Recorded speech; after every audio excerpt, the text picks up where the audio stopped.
중이었습니다. KBS.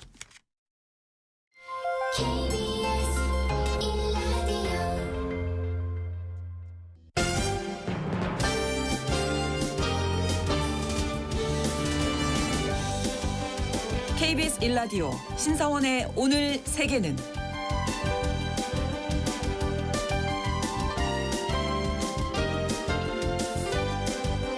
안녕하십니까. 아나운서 신성원입니다. 페미사이드라는 말 들어보셨습니까? 우리말로는 여성 살해를 의미하는데요. 성폭행이나 가정폭력 살해, 증오범죄 등 피해자가 여성이라는 이유로 발생한 살해 사건을 말합니다. 콜롬비아와 멕시코를 비롯한 남미는 세계에서 여성 살해율이 가장 높은 곳으로 꼽히는데요. 특히 멕시코는 북미 자유무역 협정 체결 이후 여성 살해가 증가했다고 합니다. 이 미국과 맞닿은 국경에 공장들이 들어서면서 이 지역에 돈이 들어오자 범죄 조직이 들끓기 시작했고 여성들의 피해도 늘었다는 분석인데요. 사실 페미사이드는 남미 지역뿐만 아니라 우리나라도 외면할 수 없는 문제죠. 오늘 수상한 GPS에서 관련 내용 생각해 보겠습니다.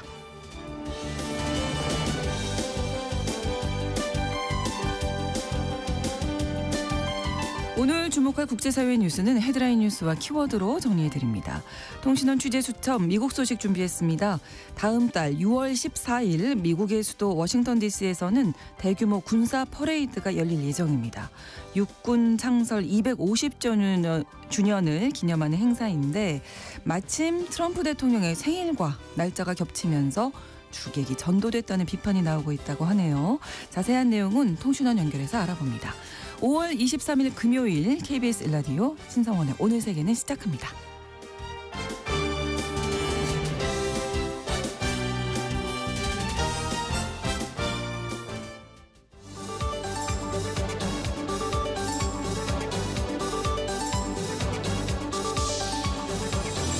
오늘 세계는 헤드라인 뉴스. 미국 트럼프 행정부가 주한미군 수천 명을 한국에서 철수하는 방안을 검토하고 있다고 월스트리트저널이 보도했습니다. 이런 구상은 대북 정책에 대한 비공식 검토의 일환으로 진행되고 있는데 다만 이 제안이 아직 트럼프 대통령에게 보고되진 않은 것으로 알려졌습니다.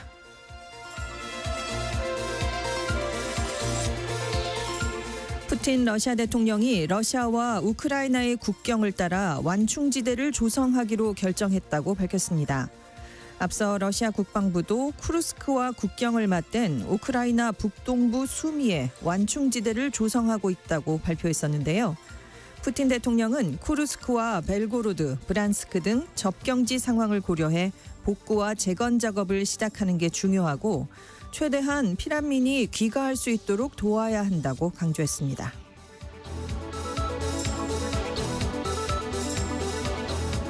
영국이 인도양에 있는 군도 차고스 제도의 주권을 모리셔스에 이양하고 제도 내 디에고 가르시아 섬의 군사기지를 최소 99년간 통제하는 협정을 체결했습니다. 이에 따라 영국은 디에고 가르시아 섬에 있는 미국과 영국 공동 군기지 운영권을 전적으로 갖는 대가로 연간 1억 100만 파운드, 약 2,042억 원을 지불하게 되는데요. 또 영국의 동의 없인 어떤 건축물도 짓지 못하도록 한 24해리 완충지대 바깥쪽 섬들에 외국군 진입 금지 등 보호 조항도 협정에 포함시켰습니다.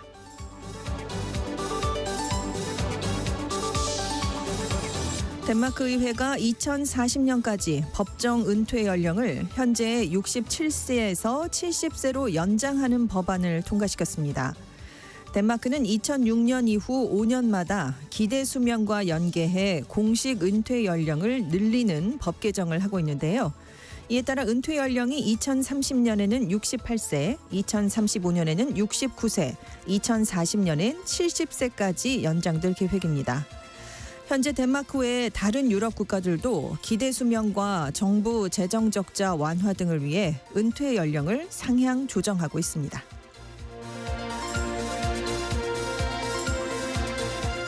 미얀마 내 사기 조직에 감금됐던 한국인 1명이 구출된 사실이 확인됐습니다. 한국인 20대 남성 A씨는 태국에 있는 무역회사에 취업하는 것으로 속아 지난달 14일 태국에 도착했다가 미얀마로 납치됐는데요.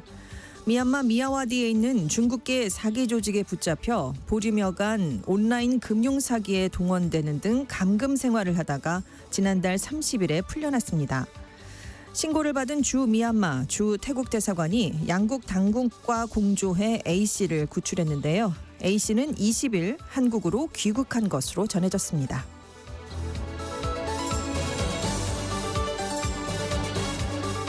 오늘의 헤드라인 뉴스 외신캐스터 전주현 씨가 전해주셨습니다.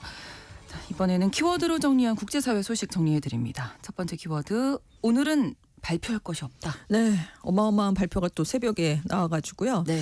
월스트리트저널은 22일에 미국 국방 당국자들의 말을 인용해서 국방부가 현재 한국에 주둔하고 있는 미군 약 28,500명 중에 4,500명을 미국 영토인 괌을 비롯한 인도 태평양 내 다른 지역으로 이전하는 방안을 마련하고 있다라는 보도를 내놨습니다. 네.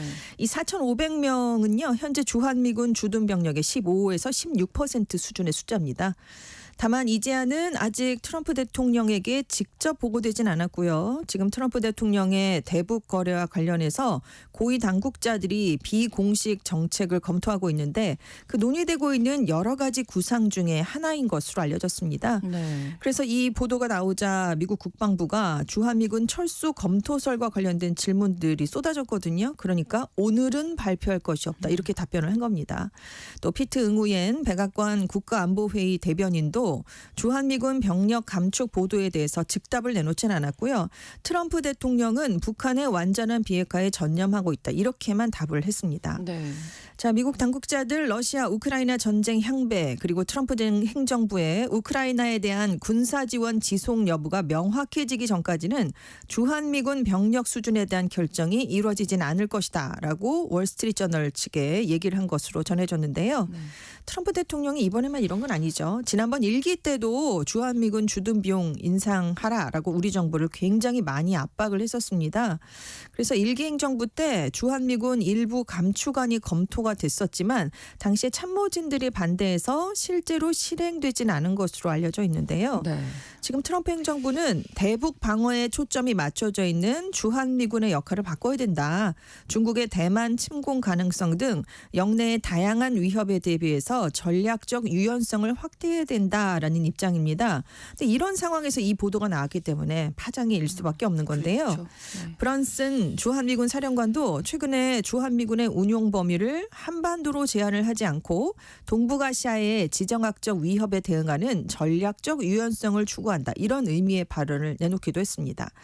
다만 브런슨 사령관 그리고 한반도를 관할하고 있는 인도 태평양 사령부의 퍼파로 사령관은 주한미군 감축에 대해서 지난달 상원 청문회 갔을 때 대북 억제력뿐만이 아니라 인도 태평양 지역에서 중국과 러시아를 견제할 수 있는 역량도 악화된다라면서 반대를 한 적이 있긴 합니다. 네. 하지만 월스트리트저널은 한반도에서 빼내간 병력을 인도 태평양에 있는 다른 지역에 두면 주한미군 감축에 대한 국방부의 우려가 완화될 수 있다. 그래서 이제 괌을 예로 들었는데요. 네. 분쟁이 발생할 수 있는 지역과 굉장히 가까운데도 중국군이 닿기는 어렵기 때문에 병력 배치의 중심지로 괌이 떠오르고 있다, 이런 설명도 내놨습니다. 네, 뭔가 변화가 좀 네. 예상이 되는 그런 상황이네요. 자, 다음 키워드, 떠나게 된 하버드 대학의 공보벌레들. 네, 예. 미국 국토안보부가 22일자로 하버드대가 법을 지키지 않아서 학생 및 교환 방문자 프로그램인 SEVP 인증을 상실했다라고 밝혔습니다. 네. 이에 따라서 하버드대는 더 이상 외국인 학생을 등록받을 수 없게 됐다. 그러니까 기존에 있었던 외국인 학생들은 학교를 떠나야 되고 그렇지 않으면 법적 지위를 상실하게 된다라고 설명을 했습니다. 네. 그러면서 이런 조치를 컬럼비아대 등 다른 대학으로 확대하는 방안도 검토하고 있다, 이렇게 함께 얘기를 내놨는데요. 지금 트럼프 대통령이 미국 대학가들의 반유대주의, 진보 성향을 문제 삼아서 2기 집권 초부터 명문 사립대들과 갈등을 빚고 있습니다. 그래서 연방정부의 보조금 지원을 중단시키는 조치를 하기도 했고 네. 이제는 외국인 유학생 등록 금지 조치까지 시행을 하면서 압박 수위를 한층 높인 셈인데요. 이 SEVP라는 게 유학생 비자 등 유학생을 관리하는 국토부의 프로그램입니다. 미국 대학들은 이 인증이 있어야 외국인 학생들에게 유학생 자격 증명서인 I-20을 발급할 수 있는데요. 네. 이 유학생 자격 증명서라는 게 비자를 승인하는 데 필요한 굉장히 핵심 중요하죠. 서류입니다. 네, 네. 없으면 안 되거든요. 네. 근데 이제 이 인증을 안 해주겠다라는 얘기를 한 건데 그 이유를 설명하긴 했습니다. 하버드대 본부는 반미 또 친테러리스트 선동가들이 유대인 학생 등 많은 개인들을 괴롭히고 물리적으로 폭행하며 학습 환경을 방해하도록 허용해서 안전하지 않은 캠퍼스 환경을 조성했기 때문이다. 근데 이걸 선동한 많은 수가 외국인이었다라고 설명을 했습니다. 근데 이제 이미 경고를 했었죠. 지난달 16일에 이 교내 외국인 학생들의 범죄와 폭력 행위 이력에 대한 정보를 제공해라. 안 내놓으면 4월 30일까지 이걸 내놓지 않으면 인증을 종료하겠다라고 경고를 한 적이 있습니다. 네. 트럼프 행정부는 이번 조치로 하버드대의 자금줄을 차단할 수 있을 것으로 기대하고 있습니다. 왜냐하면 하버드 대학에 지금 유학생이 한 6,800명 정도가 있거든요. 이게 전체 학생의 27% 정도의 비율인데 유학생이 내는 학비 비중이 그래서 하버드대의 꽤 수익에 큰 상당한 거죠. 영향을 미치고 네. 있습니다.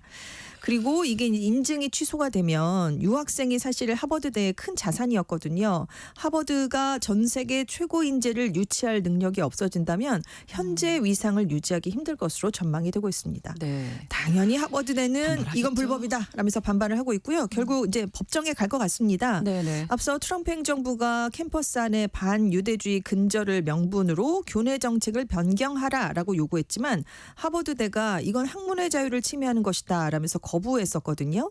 그러니까 트럼프 행정부가 지금 수년에 걸쳐서 지급을 하고 있는 3조 원대 규모의 연방 지원금을 중단했습니다. 그러니까 하버드대가 이 중단을 멈춰달라라는 소송을 이미 제기했는데 이번 조치까지 이어지면서 두 번째 소송이 이어지게 됐습니다. 네, 이 하버드 대학에 지금 재학 중이라든지 졸업 앞둔 우리 한국 유학생들도 네. 많을 텐데요. 네. 좀 불안하겠습니다. 그렇습니다. 지금 일단 하버드가 현재는 학사 일정이 다 마무리가 됐습니다. 네. 다음 주에 졸업식이 있어서 캠퍼스 기숙사에는 일부 학생들만 남아 있다고 하는데요. 네. 근데 그 학생들 사이에 지금 당장 한국으로 가야 되나 이렇게 있다가 미국에서 쫓겨난 건 아닌가 이렇게 좀 불안해한다고 하는데 그렇죠. 졸업 예정자들도 불안하긴 마찬가지랍니다. 왜냐하면 미국 유학생들 중에서 많은 숫자가 대학을 졸업한 뒤에 전문직 비자를 취득할 때까지는 일정 기간 학생 비자 신분으로 취업을 할 수 있거든요.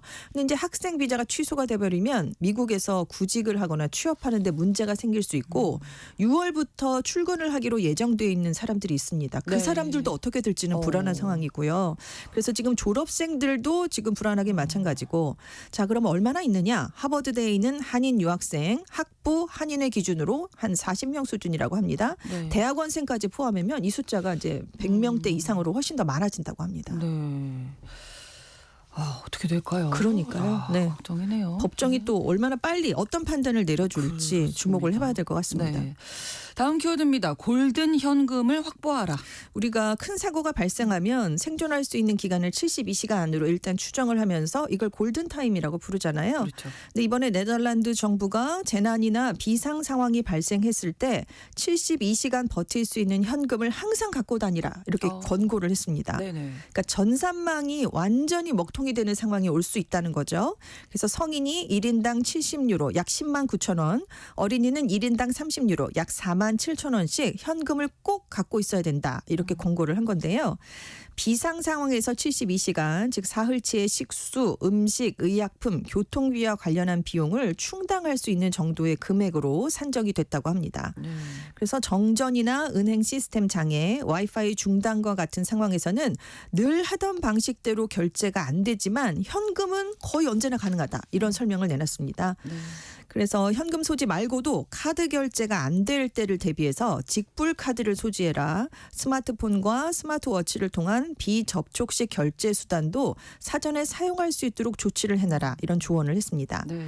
네덜란드 중앙은행이 이런 권고를 내놓게 된 건 지난달 스페인과 포르투갈에서 대규모 정전이 발생했을 때 그렇죠. 혼란이 발생했기 때문입니다. 네. 그때 카드 결제가 안 됐죠. 현금 자동 입출금기도 고장이 나서 수많은 사람이 뭘 사려고 해도 살 수가 없는 상황이었습니다. 네. 그리고 EU 정부 집행위원회도 3월에 위기 대비 연합 전략이란 걸 내놨었어요. 그래서 모든 회원국 시민들이 최악의 상황에서도 최소 72시간은 자급자족할 수 있는 생존 키트를 구비해놔라 이렇게 강력하게 권고를 한 적도 있습니다. 네. 자, 다음 키워드 밀리언웨어, 빌리언웨어, 트릴리언웨어.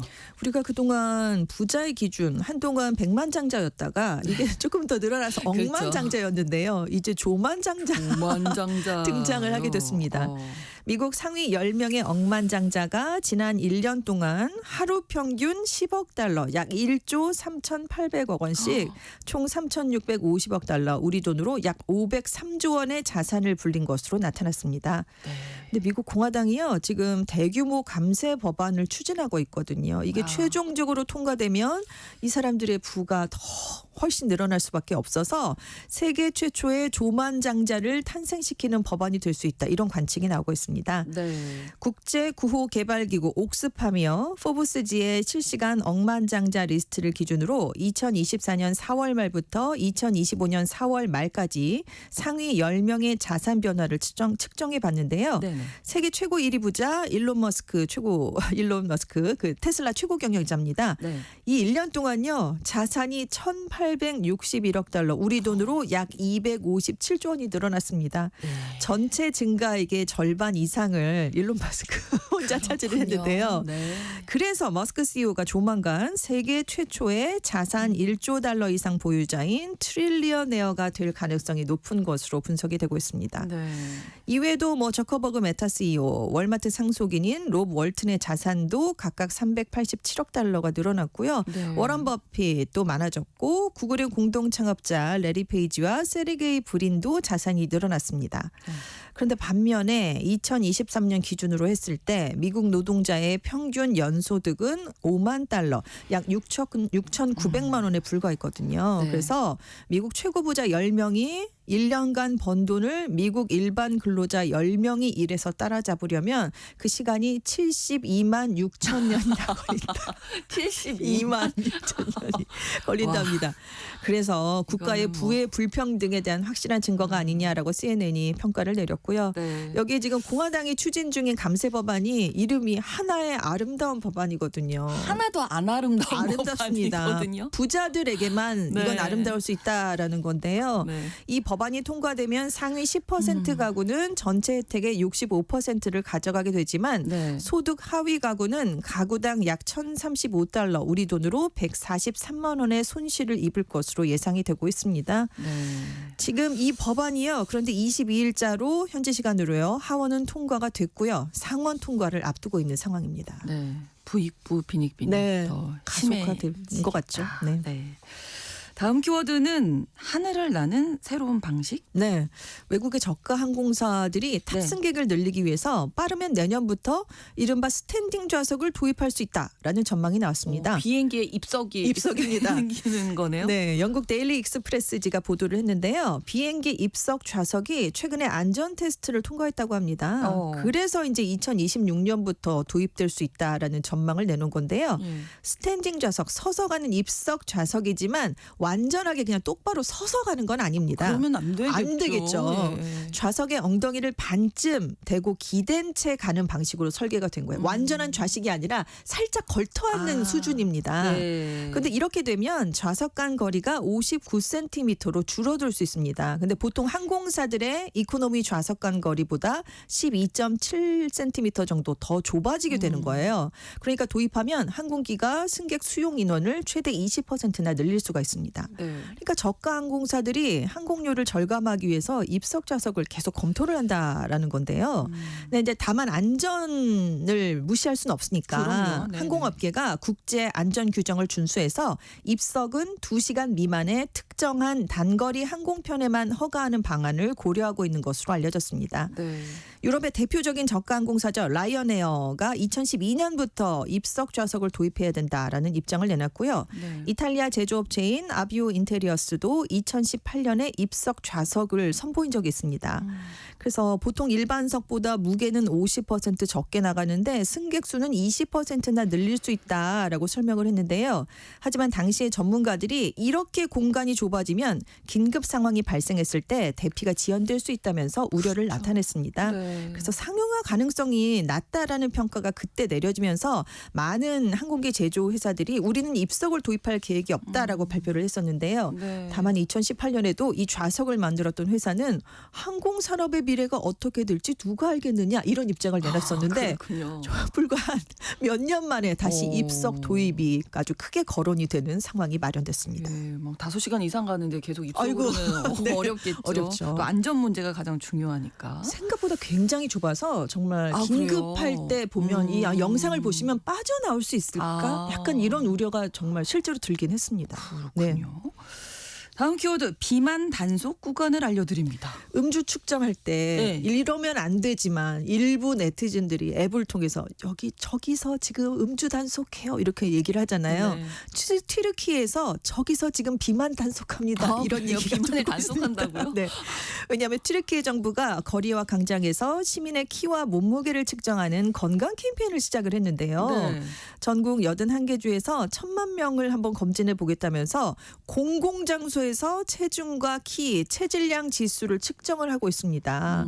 정부의 취지는 좋습니다. 네, 당신의 몸무게를 알아서 건강하게 삽시다. 이게 슬로건이래요. 그래서 공원, 광장, 버스터미널, 경기장에서 이런 걸 측정을 하고 있는데 보건부 장관은 비만은 질병이며 젊을 땐 버틸 수 있어도 나이가 들면 관절과 심장 질환으로 이어집니다. 이런 얘기를 내놓고 있습니다. 네. 그래서 자기도 수도에서 공개 검사를 받았는데 정상 체중보다 약간 초과됐다는 판정을 받아서 이제 매일 걷겠습니다라는 얘기를 내놨는데요. 네. 측정을 해서 BMI 체질량 지수가 25 이상인 시민들은 공공보건센터로 연계가 돼서 무료로 영양 상담과 건강 관리 서비스를 받을 수 있다고 합니다. 그래서 정부는 이 캠페인을 국가적 비만과의 전쟁이다라고 규정을 하고 있는데요. 네, 좋아요. 좋긴 좋습니다. 좋은데. 다 취지는 좋은데 예. 지금 SNS에서는 반발이 이어지고 있는 게 마치 음주 단속처럼 비만 단속을 당했다 이런 얘기가 나오는 겁니다. 네. 광장에서 여기에 걸렸는데 다행히 조금만 꾸중을 들었고 풀려나긴 했지만 굉장히 불쾌했다라는 얘기가 나오고 있고요. 예. 그래서 지금 건강하지 못한 삶을 강요하는 사회 구조는 외면한 채 이 체중계만 거리에서 들이대는 게 아니냐라고 시민들이 반발을 하고 있는데 물론 정부는 강제가 아니라고 강조를 하고 있지만 네. 시민들은 길을 걷고 있었는데 여기 와서 체중을 재라는 것 자체가 그럼요. 모욕이다 이렇게 얘기를 하고 있고 그렇죠. 전문가들은 체질량 지수만으로 개인의 건강 상태를 판단할 수는 없다라는 입장을 보이고 있어요. 네, 네. 튀르키예는 성인 인구의 32%가 비만입니다. 유럽 최고 수준이라 정부가 이렇게 나서긴 했지만 네. 이건 자존감과 인권을 배려하지 않은 방식이다라는 반발이 더 커지고 있는 상황입니다. 네, 외신캐스터 전주현 씨와 함께했습니다. 고맙습니다. 네, 감사합니다. KBS 라디오 신성원의 오늘 세계는 1부 마무리하겠습니다. 11시 30분부터 일부 지역에서는 해당 지역 방송 보내드리고요. Plain Whiteys의 1, 2, 3, 4 함께 듣겠습니다. 1, 2, 1, 2, 3, 4.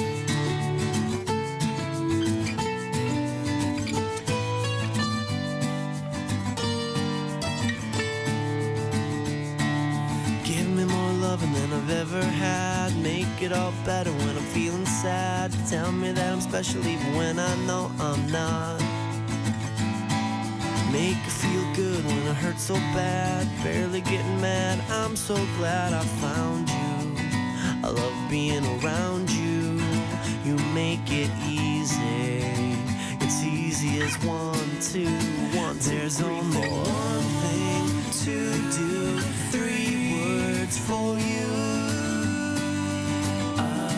I love you. There's only one way to say those 3 words, and that's what I'll do. I love you. Give me more love from the very start. Piece me back together when I fall apart. Tell me things you never even tell your closest friends. Make it feel good when it hurts so bad. Best that I've had. I'm so glad I found you. I love being around you. You make it easy.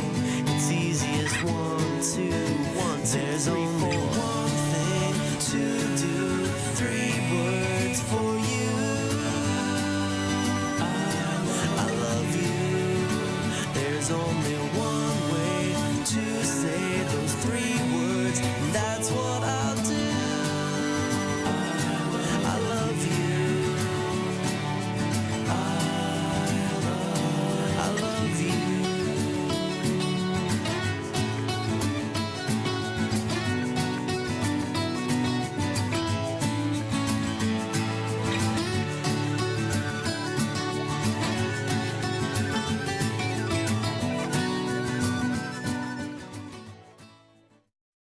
지금 시각은 11시 30분입니다. KBS Ladies and gentlemen.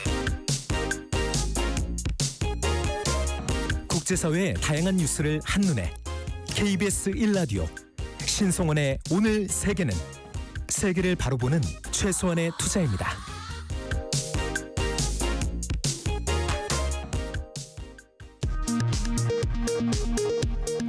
이 시각 라디오 정보센터 뉴스입니다. 노무현 전 대통령 서거 16주기 추도식이 오늘 오후 경남 김해 봉화마을에서 거행됩니다. 더불어민주당 이재명 대선 후보가 추도식에 참석할 예정인 반면 국민의힘 김문수 후보는 참석하지 않을 예정입니다.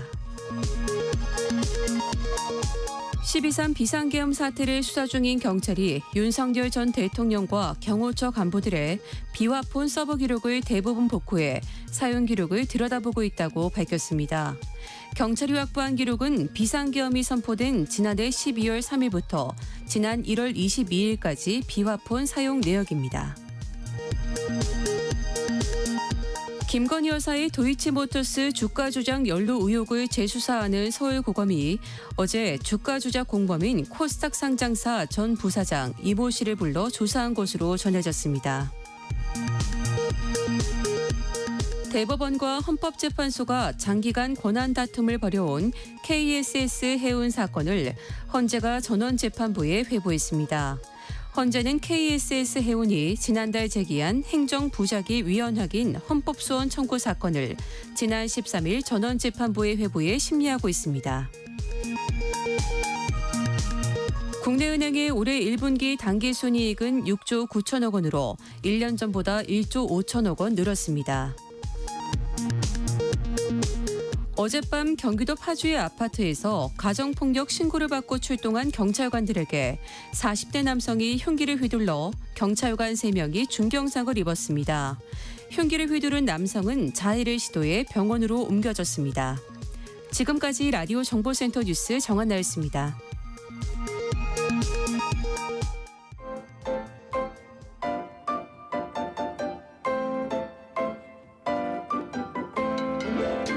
통신원 취재 수첩.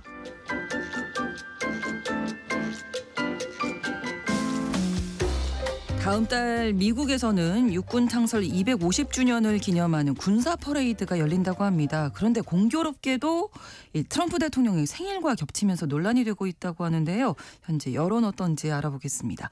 워싱턴 DC 노정민 통신원이 연결되어 있습니다. 안녕하세요. 네, 안녕하십니까. 미국 워싱턴입니다. 네, 미국 언론에서 이미 보도가 나왔고요. 백악관에서도 이 군사 퍼레이드 계획을 공식적으로 발표를 했습니다. 예. 날짜가 언젠가요? 예, 그러니까 다음 달 14일, 그러니까 6월 14일에 워싱턴 DC에서 군사 퍼레이드를 진행한다 이렇게 백악관이 이곳 시간으로 어제, 그러니까 지난 21일 공식 발표했는데요. 네. 사실 말씀하신 대로 언론에서는 이미 많은 보도가 있었습니다만 백악관이 처음으로 구체적인 계획을 내놨거든요. 네. 그러니까 이날 퍼레이드에는 전국 각지에서 온 한 6,700여 명의 군인들이 동원되고요. 여기에 뭐 장갑차, 전투 차량, 자주포 등과 함께 뭐 블랙호크, 아파치와 같은 50대 이상의 헬리콥터와 항공기도 출동할 예정이다 이렇게 지금 알려지고 있습니다. 네. 퍼레이드가 한 저녁 6시 30분부터 약 3시간 동안 진행이 되고 이 백악관 남쪽에 트럼프 대통령을 위해 설치된 연단 앞을 이 퍼레이드 행렬이 지나게 되는데 네. 이때 또 트럼프 대통령의 기념 연설도 있을 예정이라고 하거든요. 그러니까 이 군사 퍼레이드의 원래 목적이 미국의 독립전쟁부터 지금까지 어떤 미 육군 역사에 대한 어떤 경의 이런 걸 좀 나타내기 위한 건데 네. 말씀하신 대로 트럼프 대통령의 79번째 생일이 겹치면서 지금 논란이 커지고 있습니다. 마침 토요일이고 마침 트럼프 대통령의 생일이고 뭐 이렇게 되네요. 예, 예. 네네. 그 미국 워싱턴 DC 한복판에서 이런 대규모 군사 퍼레이드가 있었던 적이 있었나 싶기도 한데요. 지금 미국 예. 언론 뭐 전체적인 분위기 어떻습니까? 예, 저도 지금 올해 이제 한 25년째 미국에서 살고 있는데 네. 그러니까 워싱턴 DC 한복판에서 이렇게 뭐 대규모 군사 퍼레이드가 열린다라는 건 저는 좀 처음 경험해 보는 거거든요. 네. 그런데 원래 그 1991년 6월 8일에 그 걸프 전쟁 승리를 기념하기 위한 군사 퍼레이드가 있었다고 그래요. 그 이후로 34년 만이라고 하는데 네. 원래 트럼프 대통령이 그 임기 1기 때에도 원래 대규모 군사 퍼레이드를 좀 하고 싶어 했다 이런 이야기가 좀 있거든요. 근데 그때는 뭐 비용 문제도 있고 이제 도로 파손 문제도 있고 해서 실행에 옮기지는 못했던 것 같습니다. 그러니까 그만큼 군사 퍼레이드에 대한 열망이 좀 있었던 것 같고요. 제가 지금 미국 현지 언론들의 지금 헤드라인 제목을 유심히 좀 살펴보고 있는데 네. 이 군사 퍼레이드와 함께 이 트럼프 대통령의 생일을 같이 쓰고 있거든요. 네. 그러면서 이 최대 비용이 4,500만 달러가 들어간다. 이 내용의 헤드라인이 많습니다. 예. 그러니까 원래 의미는 미 육군 창설 250주년을 기념하는 건데 이 트럼프 대통령의 생일 때문에 본래 취지가 좀 묻혔다 이렇게 좀 볼 수가 있는 거고요. 네. 심지어 일부 언론에서는 이를 두고 북한식 열병식이다 이렇게 꼬집기도 한데 현재 이 군사 퍼레이드가 뭐 권위주의적 권력 과시이자 돈을 낭비하는 행사가 아니냐 이렇게 꼬집는 미 언론과 비평가들이 많습니다. 네, 지금 아까 그 언론에서도 최대 4,500만 달러 뭐 이런 얘기도 나와서 비용도 많이 들고 많은 네. 사람들이 정말 많이 연습할 거 아니에요. 노력도 많이 할 그렇죠. 거고요. 네. 예. 그러니까 지금 그 구체적인 내용을 좀 들어보니까 뭐 이 규모가 상당한데 뭐 일단 뭐 텍사스주에 있는 전차 28대를 지금 기차로 옮기고 있는데 네. 워싱턴 DC 인근의 그 멜랜드주까지 오는데 한 열흘 정도가 걸린다고 하거든요. 그렇군요. 그럼 거기서 다시 트럭이 옮겨 실어서 이제 워싱턴 DC까지 오는데 예. 이 장갑차가 워낙 무겁고 또 이제 금속 그 궤도로 움직이다 예. 보니까 이제 도로가 많이 깨질 거 아니에요. 그렇죠. 그러다 보니까 지금 뭐 아스팔트 작업까지 계획하고 있다 이런 이야기가 있고 또 퍼레이드 당일날 헬리콥터나 전투기 등이 날아다니는 동안에는 이 워싱턴 DC 하늘의 항공기 운항이 일시적으로 중단될 가능성이 있다. 네. 그리고 이제 전국에서 모인 6,700여 명의 군인들이 5일 동안 이 워싱턴 DC에 머무는데 뭐 일당도 한 69달러 정도 한국 돈으로 9원 5천 원 정도를 지급한다고 하거든요. 네. 뭐 그 밖에도 뭐 콘서트라든가 불꽃놀이 뭐 다양한 행사가 이제 벌어지면서 온종일 축제 분위기를 연출하는데 이렇게 들어가는 비용이 최소 3천만 달러 그러니까 한국 돈으로 420억 원에서 최대 4,500만 달러니까 한 630억 원 정도까지 지금 추산이 되거든요. 네. 그러니까 여기에는 근데 청소 비용이라든가 도로 복구 비용 등은 포함이 안 된 금액이라고 하니까 예. 이것까지 합치면 더 늘어날 것으로 순수 보입니다. 퍼레이드에만 들어가는 비용이 최대 630억 원. 623억 원. 23억 원. 630억 원. 예. 네, 뭐 축제 분위기 아까 말씀해 주셨지만 사실 지금 미국 분위기가 뭐 공무원 감축도 있었고요. 관세 전쟁 때문에 네네. 이번 국민들은 좀 힘든 상황 아닙니까?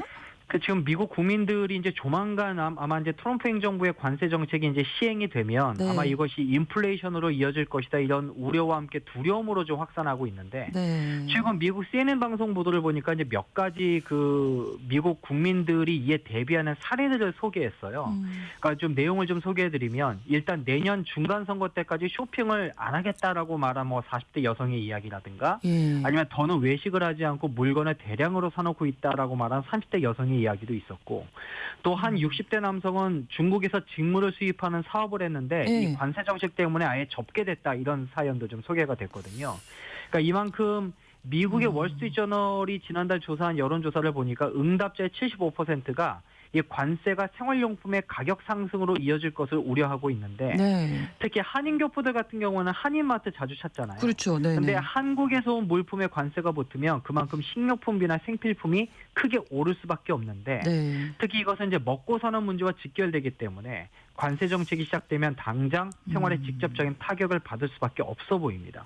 그러니까 이렇게 우려와 걱정이 큰데 갑자기 워싱턴 DC 한복판에서 트럼프 대통령 생일 겹친 가운데 군사 퍼레이드 하겠다고 하니까 네. 좀 국민들이 이해하기에 좀 어려움이 좀 있는 것 같습니다. 네. 여기까지 오늘 소식 듣겠습니다. 오늘 고맙습니다. 예, 고맙습니다. 미국 워싱턴 DC에서 노정민 통신원이었습니다.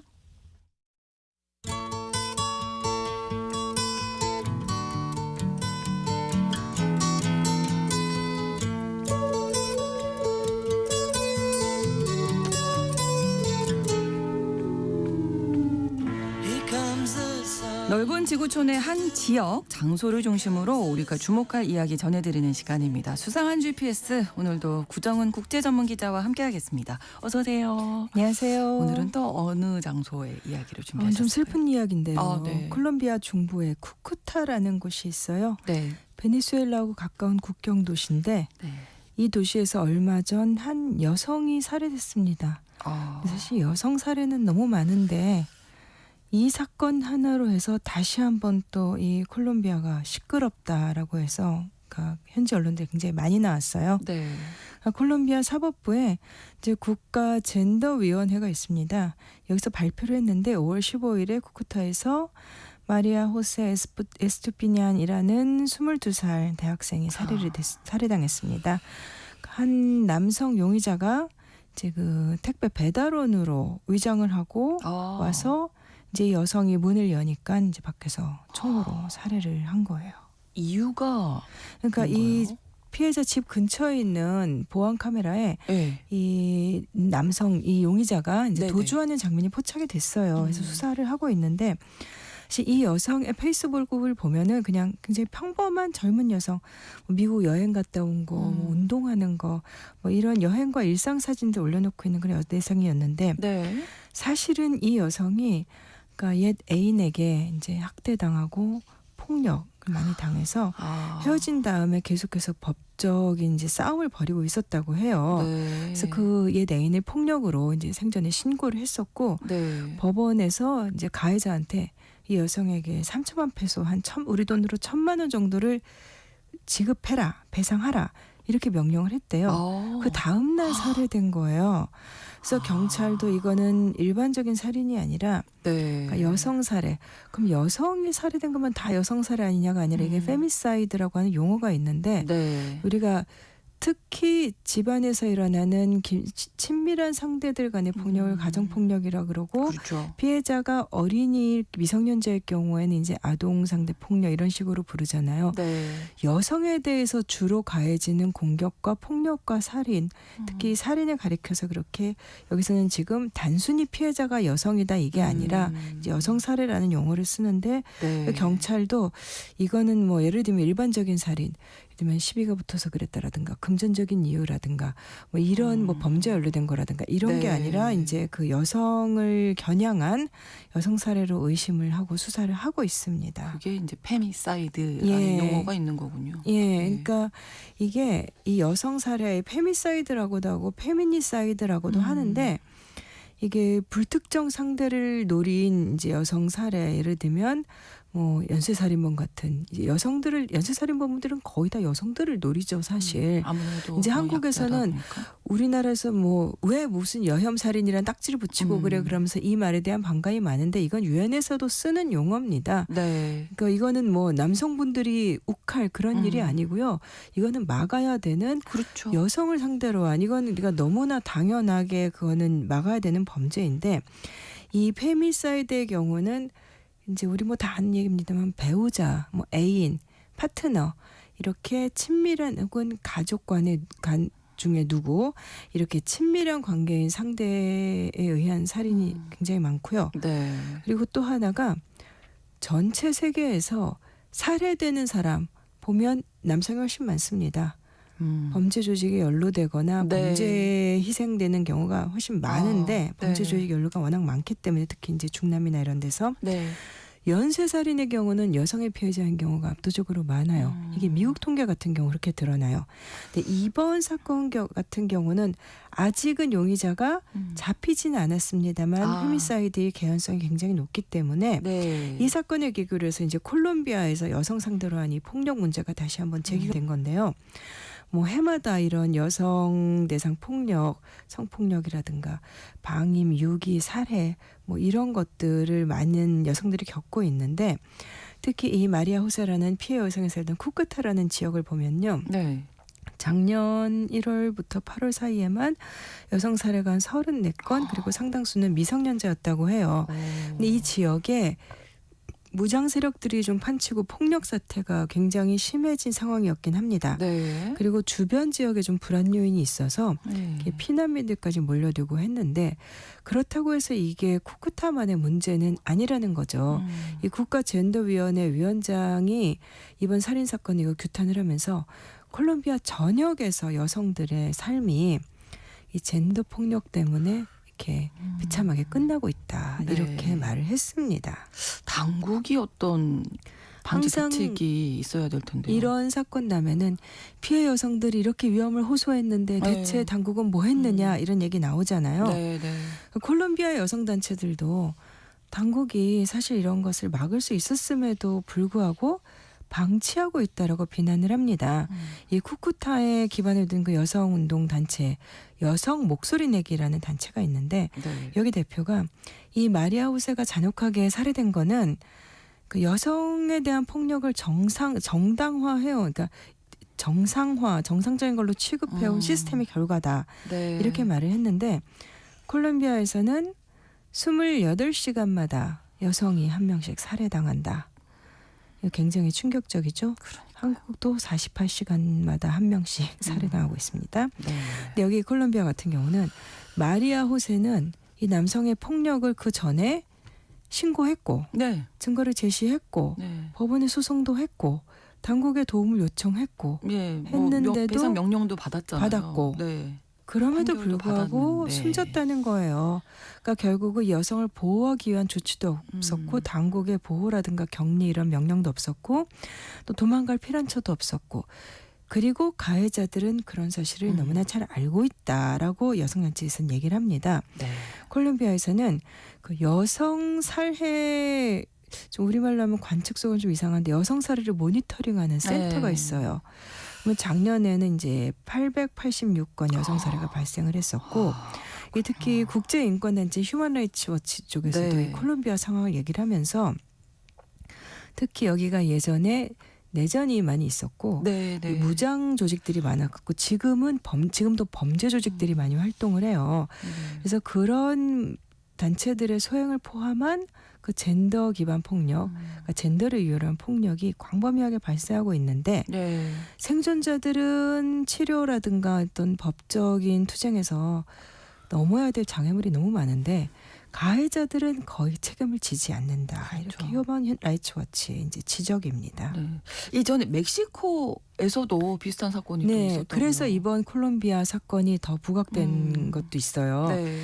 이 마리아 호세가 살해되기 일주일 전인 5월 13일에 네. 멕시코 중부의 그 사포판이라는 곳에서 그러니까 미용실에 있던 여성이 남성의 총에 맞아서 이때도 숨졌습니다. 근데 이때 사망한 여성이 23살 발레리아 마르케스라는 여성인데 네. 당시 이제 미용실에서 틱톡 라이브 스트리밍을 하고 있었대요. 그러면서 네. 지금 누가 오고 있다 말하고 네 하고 대답하고 근데 그 전에 누가 비싼 선물 갖고 오겠다라고 하는데 안 만나야겠다 뭐 이런 얘기를 라이브에서 하다가 누군가가 오고 있어요 하고 그다음에 라이브 스트리밍을 일단 음소거를 했는데 그러고 나서 살해가 됐던 거예요. 근데 그래서 주가 여기 할리스코 주라는 데인데 여기서 네. 이거는 명백한 페미사이드다라고 네, 보고 네. 이제 수사를 하고 있어요. 근데 이 사망한 마르케스라는 여성이 인스타그램이랑 틱톡에 팔로워가 뭐 20만 명 정도 되는 그러니까 뷰티 블로거 같은 네, 요즘 인플루언서라고 해요. 표현을 하죠. 근데 이제 이런 사건들이 겹치면서 이 멕시코, 콜롬비아뿐만 아니라 라틴 아메리카 전역에서 여성 살해에 대한 분노가 다시 커지고 있는 건데요. 네. 이 국제 애니스티에 따르면은 이제 멕시코 같은 경우는 뭐 1년에 이제 여성들이 뭐 살해되는 경우가 멕시코는 좀 범죄율 높은데 그 중에 한 살해된 여성 중에서 4분의 1 정도가 한 일종의 그 페미사이드 일부러 여성이라는 이유 때문에 여혐 살해 같은 그런 것의 피해자라고 합니다. 너무 충격적인데요. 이 페미사이드 여성 살해가 콜롬비아도 그렇고 멕시코도 남미 지역이 있다 보니까 남미 지역에서 유독 좀 심한 건가? 중남미가 심한 거는 조금 맞긴 합니다. 그러니까 예를 들면 2022년 기준으로 보면 전 세계에서 살해된 뭐 여성 이제 외국 국제기구에서는 여성과 소녀로 따로 분류를 해요. 그렇군요. 그러니까 합쳐서 통계긴 하지만 그러니까 소녀라 그러면 이제 미성년자를 그렇죠. 가리키는 거겠죠. 네. 한 8만 9천 명 정도가 살해됐는데 세계에서 근데 물론 그 중에 어떤 게 어느 정도가 이제 뭐 여성이란 점 때문에 이 젠더를 타깃삼은 공격인지 사실은 명확하진 않습니다. 그러니까 세계적으로 이 관련된 통계가 굉장히 열악하고 이제 각국 정부들이 웬만해서는 이걸 인정하려고 하지 않아요. 이제 뭐 우리도 뭐 보셔서 아시겠지만 근데 라틴 아메리카가 심각한 건 확실해 보여요. 그러니까 여성 살해율이 그나마 있는 통계로 보면은 가장 높은 나라 1위가 엘살바도르. 그러니까 상위 25개 나라 중에 한 절반 정도가 이 라틴 아메리카 중남미에 있습니다. 네. 그 외에는 뭐 유럽 7개 나라, 뭐 아시아 3개 나라, 뭐 남아공 이런 정도인데 네. 사실 이 페미니사이드 이런 용어가 부각된 것도 이제 라틴 아메리카예요. 이 멕시코에서 네. 이 미국하고 접경한 지역에 시우다드 후아레스라는 도시가 있는데 네. 여기가 뭐 지금은 좀 많이 나아졌다고 하는데 하도 그 살인 범죄율 갱들도 많고 그래서 세계 살인의 수도다 뭐 이런 악명 높았던 도시예요. 근데 여기에 그 여성 살해가 너무 심해서 이제 이 여성 운동 단체들이 페미니사이드란 용어를 뭐 처음으로 만든 건 아니지만 어쨌든 처음으로 이렇게 캠페인에서 쓰기 시작했던 거거든요. 네. 근데 뭐 특히 이제 멕시코, 온두라스, 엘살바도르 이런 중미 지역 이제 그쪽에 그러니까 갱 많고 마약 많이 유통되는 지역들이기도 해요. 네. 근데 이런 곳의 상황이 심각하고요. 특히 또 이제 치안이 매우 안 좋다는 얘기를 듣는 과테말라. 네. 과테말라 같은 데도 좀 상황이 많이 안 좋습니다. 특히 남미 쪽에서 이렇게 심각해진 이유가 멕시코 있을 같은 거 경우는 어떻게 그 보이는지. 북미 자유무역 협정 네. 나프타 얘기를 많이들 했어요. 이게 지금은 뭐 멕시코, 캐나다, 미국 이 협정 새 조약으로 바뀌긴 했죠. 근데 나프타가 체결되고 나서 미국과 멕시코 국경지대에 그 마킬라도라라고 하는 작은 공장들이 이제 굉장히 많이 생겼습니다. 네. 미국으로 이제 수출하는 저가 의류 제조 주로 하고 뭐 전자제품 조립하는 공장들도 있고 네. 여기에 특히 멕시코 전역에서 온 그러니까 우리 옛날 생각하면 될 것 같은데 시골에서 온 이제 젊은 여성들이 여공으로 많이 일을 하고 있었어요. 네. 그런 대표적인 곳 중에 하나가 그 시우다드 후아레스라는 곳이었고 돈이 들어오니까 범죄 조직이 들끓고 이제 그것이 이제 여성들이 많이 희생되게 하는 여성 살해로 한 범죄 이런 게 여성 살해 그다음에 여성 대상 범죄 이런 게 걸 증가하게 만들었다 이런 분석이 많고요. 네. 전반적으로 보면은 이 특히 라틴 아메리카에서도 폭력의 수위가 사회 전체에 여성을 꼭 겨냥한 게 아니더라도 네. 폭력의 수위 높고 범죄율 높고 즉 치안이 안 좋은 나라들이에요. 결국은 예를 들면 뭐 내전이 심했다든가 그래서 뭐 무장게릴라 활동이 많고 그다음에 갱들이 많고 그래서 폭력이 사회 전반에 배어 있는 나라들. 네. 그러니까 이런 나라들에서 특히 이제 여성 살해 굉장히 잔혹해요. 이게 뭐 고문이라든가 뭐 신체 절단이나 훼손, 성폭행, 시신 뭐 투기 네. 이런 것들 이제 여성 살해 되게 일반적인 경향처럼 나타나고 있고요. 그 다음에 이거는 좀 논란의 여지는 있는데 라틴 아메리카 얘기할 때 왜 이렇게 여성 대상 범죄가 많으냐? 우리 마초 이런 네, 얘기잖아요. 네. 이게 스페인어인데 영어로 뭐 마초이즘이라고 하는데 스페인어에서 이제 마치스모라고 해서 네. 이런 남성 중심 문화, 그다음에 여성 상대로 폭력 행사하는 거, 뭐 그거 뭐 아무 일도 아니게 무시하는 문화 이런 것들 영향을 많이들 얘기를 합니다. 네. 물론 뭐 해결을 위해서 노력하는 사람들도 있을 텐데요. 네. 이게 그 쉽지가 않죠. 한 네. 10년 전부터 시작된 운동인데 니 우나 메노스라는 운동이 있어요. 이게 스페인어인데 그러니까 직역하면은 하나라도 덜 이런 뜻인데 한 명이라도 덜 살해되게 하자라는 얘기입니다. 2015년에 이제 아르헨티나에서 시작된 이 풀뿌리 여성 운동인데 네. 이제 아르헨티나의 이제 여성 예술가, 언론인, 이제 학자들이 시작을 했고 이게 일종의 그 라틴 아메리카에서는 페미니스트의 대륙적인 동맹이다 이렇게 표현을 하기도 합니다. 네. 이제 뭐 처음엔 이제 여성 살해에 대한 이제 절규로 시작이 됐어요. 그랬다 나중에는 성희롱이나 성차별에 항의하기도 하고 그다음에 성적 대상화에 반대하기도 하고 성소수자 권리 그다음에 여성들이 이제 낙태할 권리 이런 거 여러 가지 이슈로 확장시켰는데 네. 당시에 사건이 있었어요. 당시에 그해 5월 14일에 마침 또 요 무렵이네요. 어떤 소녀가 그러니까 5월에 이제 그 10대 소녀가 미성년자였어요. 임신한 상태에서 살해돼서 남자친구 집에 이제 안매장됐다가 발견이 됐던 거예요. 그래서 이게 여론이 들끓으면서 부에노스아이레스에서만 20만 명이 시위에 나섰거든요. 그리고 나서 그 뒤로 매년 이제 첫 시위가 열렸던 게 6월 3일이어서 6월 3일에 시위를 해요. 네. 그리고 또 이듬해 2016년에는 또 아르헨티나의 다른 지역에서 성폭행 당하고 살해된 16살 소녀 사건이 있었고 그래서 네. 그때는 아르헨티나 최초의 여성들 중심의 대규모 파업이 일어나기도 했었거든요. 그 무렵 그래서 뭐 중남미 전역에 뭐 칠레, 페루, 뭐 볼리비아, 멕시코, 그다음에 바다 건너 스페인에서까지 네. 거리 전역으로 시위가 벌어지면서 이제 국제적인 운동으로 확산이 됐었고 이때를 계기로 해서 이제 각국에 사실 좀 해결해보자 그래서 네. 민간 차원에서는 이 젠더 기반 폭력을 일단 이게 등록하고 그래서 기록하고 조사하고 통계내고 이런 센터들이 만들어졌고요. 이제 유엔에서도 이 각국에 네. 여성 살해를 막기 위한 법과 조치가 필요하다 이렇게 촉구를 하고 네. 그래서 그런 노력들을 하고 있지만 여전히 이런 사건들은 사라지지 않고 있는 거죠. 남미뿐만 아니라 아시아 지역 상황도 마찬가지로 심각한 상황인데 페미사이드 막으려면 어떤 점들이 필요할지요? 일단 수사 과정에서 이게 페미사이드일 수 있다라는 걸 그렇죠. 경찰이 인지를 하고 네. 이거는 그래서 멕시코 같은 경우는 2015년에 대법원에서 여성살해 관점에서 살인사건들 조사해라라기도 했고 그다음에 처벌 강화하는 거 네. 그다음에 결국은 뭐 법률과 정책 예방 정책 만드는 거 공무원 교육 이런 얘기들이 많이들 우리 사실 다 아는 내용입니다. 네. 현실에서 안 돼서 문제인 거죠. 네. 우리나라 그 현실에 비해서 좀 대응이 미흡하다 이런 한국도 목소리 그런 항상 지적들 많이 네, 나와요. 한국도 많았잖아요. 굉장히 처벌이 관대한 나라로 네, 유엔이라든가 네. 국제기구에서 많이 지적을 합니다. 네, 이런 부분 우리가 꼭 잘 네. 생각해 봐야겠습니다. 희생되는 사람들이 너무 많네요. 네. 생각보다. 콜롬비아에서 발생한 여성 살해 사건 전해드리면서 세계 페미사이드 실태와 해결하기 위한 노력 여러 가지 이야기 오늘 나눠봤습니다. 구정훈 국제전문기자와 함께했습니다. 오늘도 고맙습니다. 감사합니다. KBS 라디오 신성원의 오늘 세계는 마치겠습니다. 다음 주 월요일 오전 11시 5분에 다시 뵙겠습니다. 고맙습니다.